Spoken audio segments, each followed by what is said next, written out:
Hello student, आज हम पढ़ेंगे साहित्यिक स्रोत के अंतर्गत बौद्ध धर्म ग्रंथों का महत्व।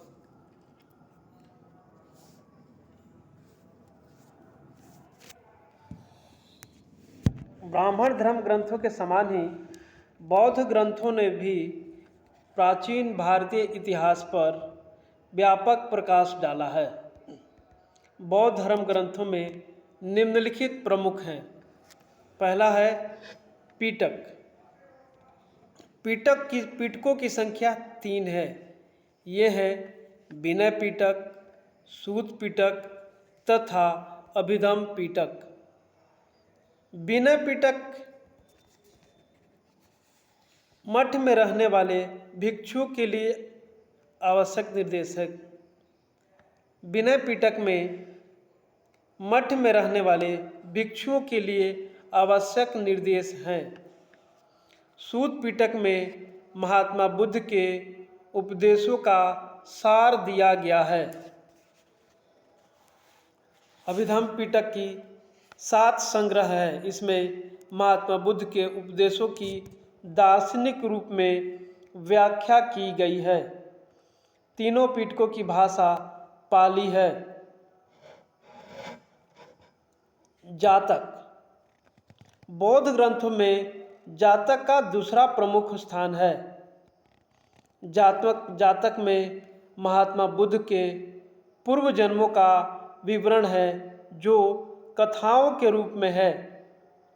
इन कथाओं से तत्कालीन सामाजिक, धार्मिक एवं आर्थिक स्थिति पर प्रकाश डालते हुए लिखा है। जातक कथाओं का महत्व अमूल्य है। मात्र कला एवं साहित्य के संदर्भ में नहीं, इनका महत्व तत्कालीन भारतीय सभ्यता के इतिहास के दृष्टिकोण से भी है। अन्य बौद्ध ग्रंथ। त्रिपिटक एवं जातकों के अतिरिक्त कुछ अन्य बौद्ध ग्रंथों से भी भारतीय इतिहास पर प्रकाश पड़ता है।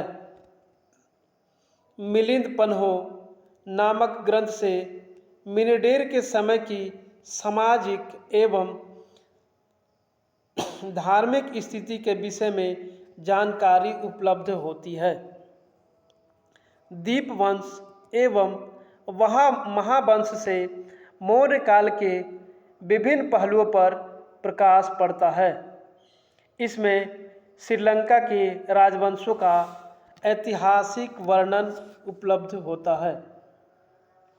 कनिष्क के शासनकाल में अश्वघोष द्वारा लिखित बुद्धचरित, महाविभास एवं संस्कृत भाषा में ललित विस्तार से महत्वपूर्ण जानकारी मिलती है।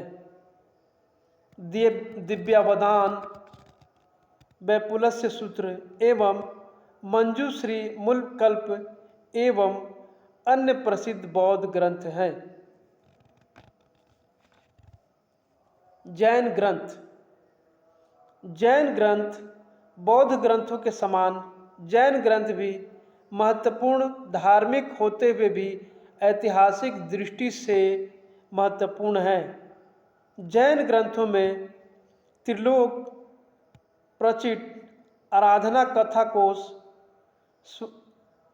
स्थल वीरावली, आवश्यक सूत्र, भगवती सूत्र, भद्रबाहु चरित्र, परिशिष्ट पर्व, पुष्याश्रवण, कथाकोश, लोक विभाग आदि प्रमुख हैं। जैन साहित्य 12 अंगों में विभक्त है। जैन साहित्य में हमें 24 तीर्थंकरों तथा महावीर स्वामी के काल में तत्कालीन भारत के राजतंत्रों एवं गणतंत्रों पर व्यापक प्रकाश पड़ता है। साहित्यिक स्रोत में दूसरा है धर्मनिरपेक्ष साहित्य। धार्मिक ग्रंथों के अतिरिक्त अनेक ऐसे ग्रंथ उपलब्ध हैं जो किसी धर्म से सीधा संबंध नहीं रखते अथवा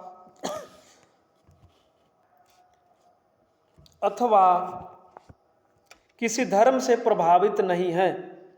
धर्मनिरपेक्ष साहित्य को निम्न दो भागों में विभाजित किया जा सकता है। पहला है कल्पना प्रधान लोक साहित्य, जीवन चरित्र एवं अन्य ग्रंथ विदेशियों के द्वारा भारत के विषय में लिखे गए वर्णन के अतिरिक्त संपूर्ण धर्मनिरपेक्ष साहित्य इसी शीर्षक के अंतर्गत आ जाता है। कुछ प्रमुख ग्रंथ हैं जो ऐतिहासिक दृष्टि से विशेष व महत्व रखते हैं। वे निम्नलिखित हैं।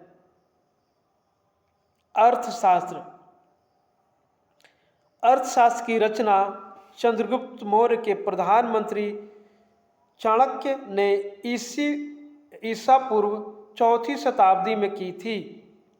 तत्कालीन शासन व्यवस्था पर इस ग्रंथ से व्यापक प्रकाश पड़ता है। राजनीति, कूटनीति एवं शासन प्रबंध पर यह एक उत्कृष्ट कृति मानी जाती है।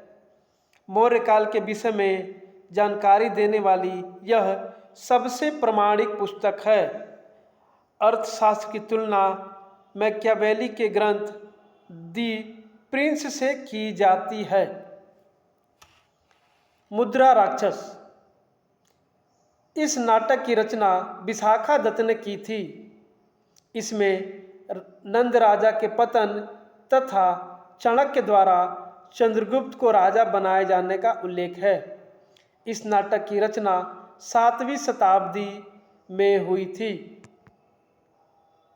कालिदास की रचनाएं 5वीं शताब्दी ईस्वी के प्रसिद्ध संस्कृत कवि नाटककार इनके द्वारा रचित ग्रंथों से तत्कालीन संस्कृति पर व्यापक प्रभाव पड़ता है। मालविकाग्निमित्र में पुष्यमित्र एवं यमनों के मध्य हुए युद्ध का भी उल्लेख है। इनकी अन्य रचनाएं हैं कुमार संभवा, अभिज्ञान शाकुंतलम, विश्र मौर्यवियम, मेघदूत एवं ऋतु संहार आदि। हर्षचरित्र की रचना 7वीं सदी में बाण भट्ट ने की थी।